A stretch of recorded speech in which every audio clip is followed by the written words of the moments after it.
Courtship, an essay by Claudia L. Bushman, published in BYU Studies Quarterly, Volume 59, Issue 3. People ask from time to time how Richard and I met. I have told the story in various ways for different occasions. It all began in 1952, some 68 years ago at this writing. I call the man I eventually married Dick in this account. He later, about 1992, became Richard. After Dick Bushman had been at Harvard for 2 years, he was called on a Latter-day Saint mission to the New England states. At that time, the mission home was immediately adjacent to the Latter-day Saint Chapel in Cambridge on Brattle Street, both located in old houses built by the Longfellow family. Dick was very active in that small church group and acquainted with the mission personnel who had offices next door. He knew the mission president, J. Howard Maughan, well. Sister Hattie Maughan always called him Dick, even as a missionary. Missionaries were at a low ebb because of the Korean War and the draft for soldiers. Dick got a mission deferment because he lived in Portland, Oregon, where prospective missionaries were few. Many Utah boys were sent off to war instead of to proselyte.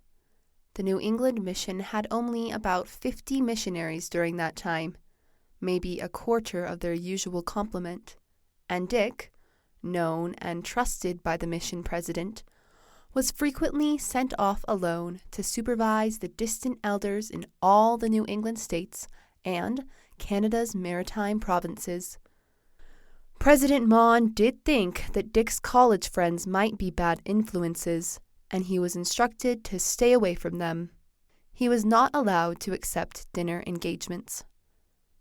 Dick was serving his second year in the mission when I came from San Francisco to Boston to attend Wellesley College. He had begun college 3 years before me, and so after his 2-year mission, he would be only a year ahead. I began to hear about him from young people at church as soon as I arrived. He was a fabled figure, spoken of with awe. The 2 most memorable stories were that in running for the student council as a freshman at Harvard, then an all-male university, he had knocked at the door of every classmate and asked for his support. Could I imagine such a driven person? The other story was that after election to the student council, he had been asked by another, older Mormon member to nominate him for the council's presidency. This Dick refused to do, telling his friend that he preferred to support the other candidate. I thought that Dick must be a hard man, a frightening person, one to avoid. Our actual fateful meeting that year is a blur. A group of Latter-day Saint students gathered one Sunday evening in a Harvard room. Elder Bushman arrived, alone. Why, we can never remember or determine. He must have had a reason. He was not one to break rules. He turned up in this forbidden place, and we met. He says it was passionate love at first sight. I have suspected that he had heard about me, as I had heard about him, and that he knew that my father was a Latter-day Saint stake president and that I had a scholarship to Wellesley, suggesting that I was a more serious student of religion and academics than I actually was. The meeting was soon over. I don't remember any conversation on that occasion. Later, I wrote, during the first month of school back in 1952, I met a young elder named Richard Bushman. The group I was with had spoken more than highly of him, and I was not disappointed. He was both thoughtful and articulate. However, his reddish hair grew down over one eye in the manner of a romantic poet, and my impression was, what a lovely boy. I wish he'd cut his hair. I avoided him as much as possible, though, because he made me uncomfortable. He was generally very busy, but one Sunday in church, when I couldn't get out of the way fast enough, He forced me to reveal plans for a political science major and then proceeded to try to pry out my views. I blushed painfully and tried to get away, vowing not to get caught again. After Dick returned to school the next year, our relationship began in deadly earnest. He was never very nice to me. He was stern in his invitations, as if this were an unpleasant duty that he had to fulfill. We usually had study dates at the old Wellesley Recreation Building. He seemed so much more mature and serious than I was that we could hardly carry on a conversation. I knew he disapproved of me. I was always surprised when he called and asked me out, or in, that is, to the rec hall. He never took me out to any nice places. I, who had been used to going to every football game, every dance, and every concert, found my social life much straitened. There was certainly no romance. Sometimes we walked on the Wellesley campus. Sometimes we attempted a little dancing in the rec hall. Always, our conversations were painful and awkward. We could hardly talk to each other at all. I had always felt that if I was not a gorgeous date, at least I was very good company. But not this time. After a while, each date would be followed by a letter in which he would bawl me out for something or lecture me on something else. I hardly knew what to think about this. During Christmas vacation of my sophomore year, in 1953, he sent me a couple of letters and a book. I was very surprised that he should be so nice. I read his well-written letters to my father, who suggested, in the way of fathers with 4 daughters, that I should marry this man. I said there wasn't a chance. He was the finest of young men, but beyond my deserts. Later, Dick passed through San Francisco with his family on the way to Los Angeles for a church conference his father was involved in. I looked forward to having him come, but when he didn't call when he said he would, I went out with someone else. Back at school, Dick invited me to a concert several weeks in advance. That turned out to be the weekend of the Dartmouth game and surrounding events. I usually did the 3 days of big football weekends solidly with another young man. We both thought Dick wouldn't mind not going out with me, but Dick insisted that the date go through. We went to the concert and had a nice time, but I could not be at all spontaneous. I was sure he considered me a nice, but very dull girl. I was having trouble defining my position.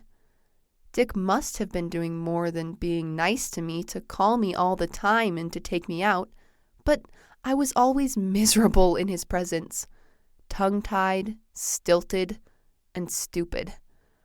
I didn't see how I could be even decent company. He was stern and silent. He asked my opinions on things I knew nothing about. I decided that the whole thing must be a plot of the Cambridge church boys to play a trick on Claudia, and I determined to enjoy it, but not to be taken in. And it was very flattering. I loved having Dick around. He was much sought after. I hoped that I would be none the worse for the experience, and that I could survive with some dignity. Then, on November 18th, 1954, during my junior year, his senior year, Dick came out to Wellesley and suggested we take a walk. He brought a white carnation on a long stem. We walked, and I played with my flower. Dick wore a long red scarf and carried an umbrella, which he later broke. It had been raining. We wandered to the lake's edge and sat in a spoon holder on Tupelo Point. The Wellesley campus is built on the shores of beautiful Lake Waban. A path runs around the lake, and there are 3 or 4 rustic little nests with benches for conversation and for viewing the lake. These are called spoon holders. They hold the spooners. On our walks around the campus, we would often sit in one and sometimes talk. The campus legend was that after walking around the lake, about 2.5 miles, 3 times, a couple would stop in a spoon holder, and there would be a proposal of marriage. If there was no proposal, the Wellesley girl would push her date into the lake. Richard did not understand the part about walking around the lake, thinking we had only to visit the spoon holders. I had no idea of any serious intent for our peregrinations. On that fated evening, unseasonably warm, Richard sternly and seriously proposed marriage. I was astonished, completely surprised and undone. He said that he loved me and had for some time. I had already had a few proposals and could read the clues, but I never saw this one coming. Instead of leaping up in enthusiasm, as many other girls would have done, I wondered if he was serious, saying that he did not know me at all. And he certainly did not. I was interested in frivolous things, nonsense poetry, Gilbert and Sullivan, Broadway musicals, birds, frogs, fashion, good times. He was serious, ambitious, driven. I could not believe that he wanted to marry anyone like me, or that he would have suggested it if he had any understanding of what I was really like. Other girls were much prettier and more religious than I was. Why was he proposing to me? I was shocked and unhappy that he could be so blind as to choose me, but thrilled to be loved by such a man. I came home quite dazed, but very happy. Marrying him was a new idea. Of course, he tells a different story. His memory of the evening was that I had accepted him and that we were engaged. I thought we had moved into a new limbo. We continued our tortured relationship. The last night of November, the day before he left for Christmas, Dick came out to Wellesley, and we walked and danced, and he quite insisted that I stop in Utah on the way home. My family was in favor of the visit, so I began negotiations for tickets. I dreaded going. I would have to impress the Bushmans. Wasn't really presentable, was still uncomfortable with Dick, and I didn't try hard for tickets. Then I got sick and went into the infirmary. My mother made reservations in San Francisco, Dick made them in Salt Lake City, and I decided not to go. In Chicago, while en route home, I realized that I could change my flight and stop in Salt Lake, but I was $5 short of the needed funds. I got back on the original plane, feeling sorry for myself, though really glad I didn't have to go. I had a good time at home. The first 2 weeks, I had many dates with men to whom I could talk very well. I helped around the house. My sisters were good friends. I loved my family more than before. I dreaded going back to my dry cell at Wellesley. Then came a letter from Dick, inviting me to Salt Lake for New Year's. After a quick family conference, I dispatched a hasty consent. On New Year's Eve, I set off for Salt Lake City. Dick seemed happy to see me. I forgot to be apprehensive. When the clock struck the witching hour, he kissed me chastely on the forehead, and we went to his beautiful house to meet his family. His successful, good-looking father, his lovely young mother with a charming smile, Cherry, a stately, serious blonde, my age, and Bill, a tall, clean-cut American boy type. We went to the church dance at the Bonneville Stake Center and danced until 2 or so, and then came back to a party at the house with some nice young people. We stayed up very late. At the end of New Year's Day, the family and I dined at a nice restaurant, and after taking his family home, Dick and I drove high up Capitol Hill overlooking State Street. I was wretchedly tongue-tied and unhappy and couldn't say anything. I could not speak. Dick was sweet and patient, but was obviously disappointed in my reactions. We came home very late. I shivered all night, a chronic upset while in Salt Lake. It was a bad night. The next day was Sunday, and we went to church. We visited some friends of Dick's and a household of my relatives. I was stiff, but tried to be friendly. Dick seemed to have known them all of his life. At dinner that evening, I knew I was a failure. I just wanted to be gone as soon as possible. The feeling persisted that evening when Dick spoke at a fireside gathering to an impressive group of young people who obviously thought he was tops. The next day, he drove me down to Provo to visit my sister Georgia. I said about 10 words the whole way, planning to tell people that it had been a very nice weekend and that I had enjoyed it, even though it had been painful. I spent 3 peaceful days with Georgia, and it didn't matter there whether I impressed anybody or not. I hated to come back to school. I felt a vague dread all the way. But after a few days, when I had dispatched all my thank you notes and gotten back into my courses, I felt better. Dick had sent a telegram from Kansas City to greet me on my arrival. Light in tone, it contained tempered terms of endearment, and I was pleased. Maybe I hadn't been such a flop after all. On the day he was due to arrive back, I came back to my little cell and found a pink carnation with a rather tender card. I hoped that it might be a positive symbol. I had a date that evening and so missed his call, but I called him at midnight when I got home. We had a very pleasant chat. Turbulent as my romantic life was, I was also having a hard time on the academic side. Somehow, I felt compelled to challenge one of my English teachers. I didn't like what she was teaching me. I went into the final exam with a B grade, but determined to say what I thought was right and correct, whatever that may have been. I flunked the exam. When grades came out, I had a D in the course. I had tried to be really honest on an exam, and I failed it. I cannot even remember the issue. Later that evening, we attended MIT's Miami Triad dance at the Hotel Somerset. The a cappella singing group of which I was a member, the Wellesley Widows, sang. I just wanted to go home. Dick saw that I was grim and subdued. He repeatedly asked what had happened.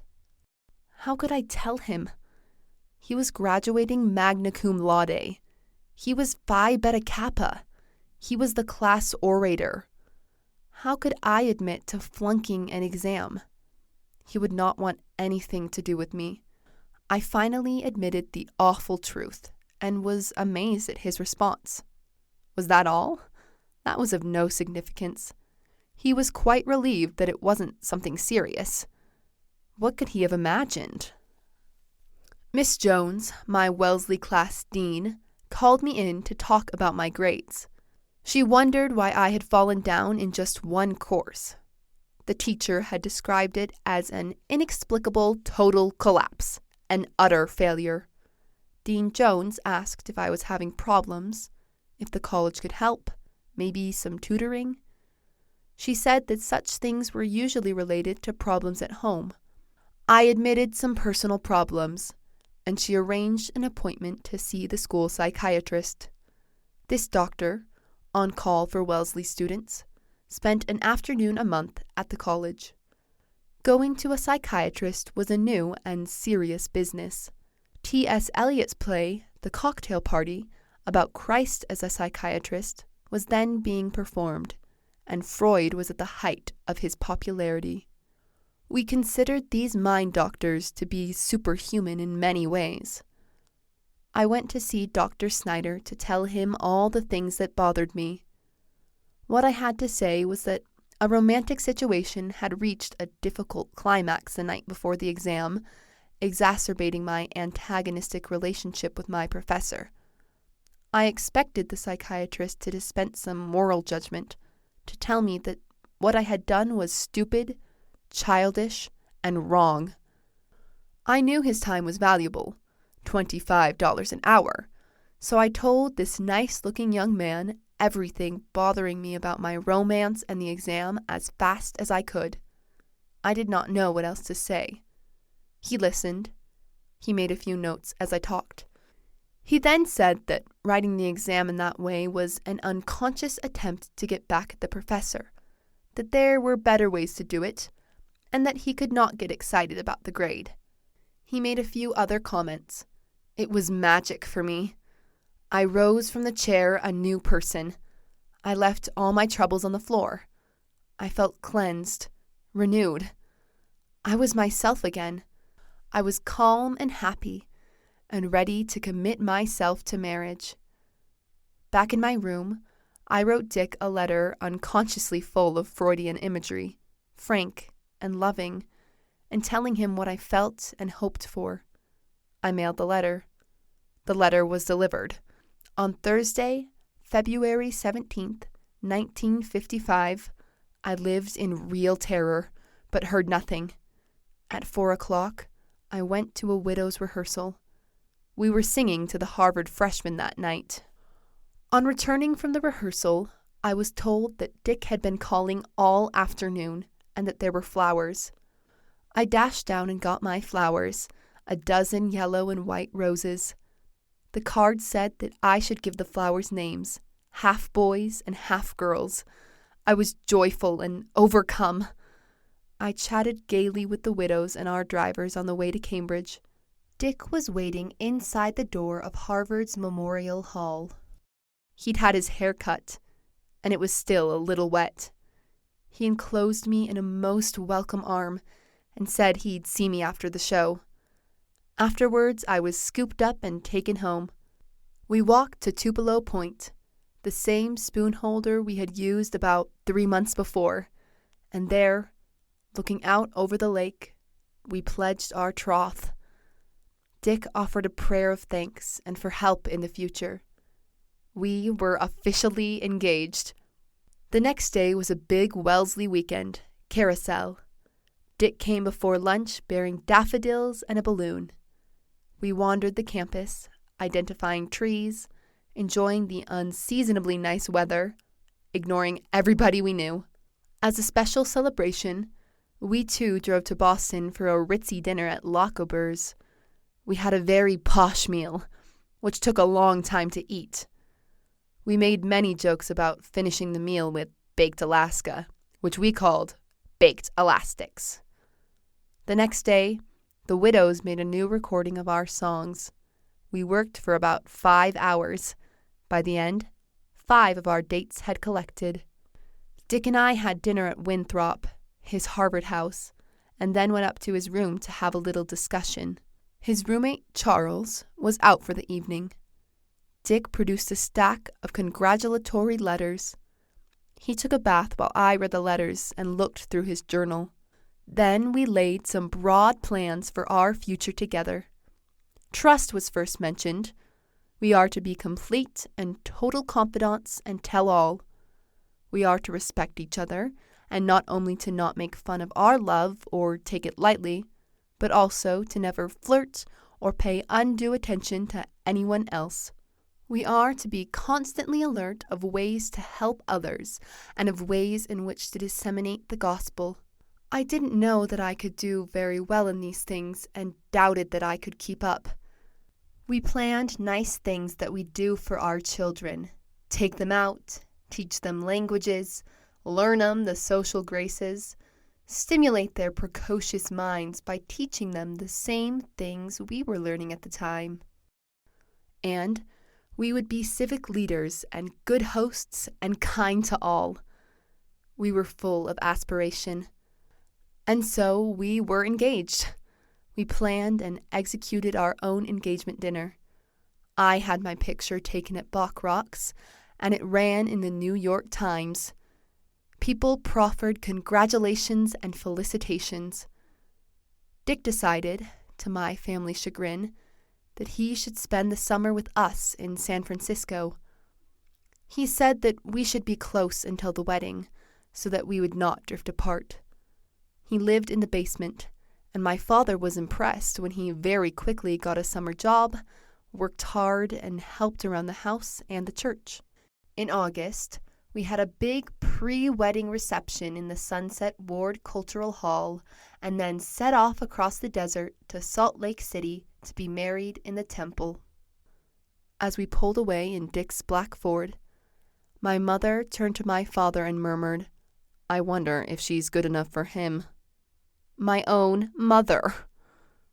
We still had trouble talking to each other and had some rough patches in our early marriage. Eventually, I discovered that he was very different from the man I had imagined him to be, and for many, many years, we have considered ourselves to be very fortunate in our marriage to each other. About the author. Claudia L. Bushman, a social and cultural historian of the 19th century United States, holds degrees from Wellesley College, Brigham Young University, and Boston University. She collaborates with Richard Lyman Bushman on historical publications, the Center for Latter-day Saint Arts, and a family of 6 children, 20 grandchildren, and 2 great-grandchildren. This is an audio production of BYU Studies, read for you by Susanna Bezoyan and Elizabeth Roberts. BYU Studies publishes scholarly insights informed by the restored gospel of Jesus Christ. For access to additional articles, essays, and more, please visit byustudies.byu.edu.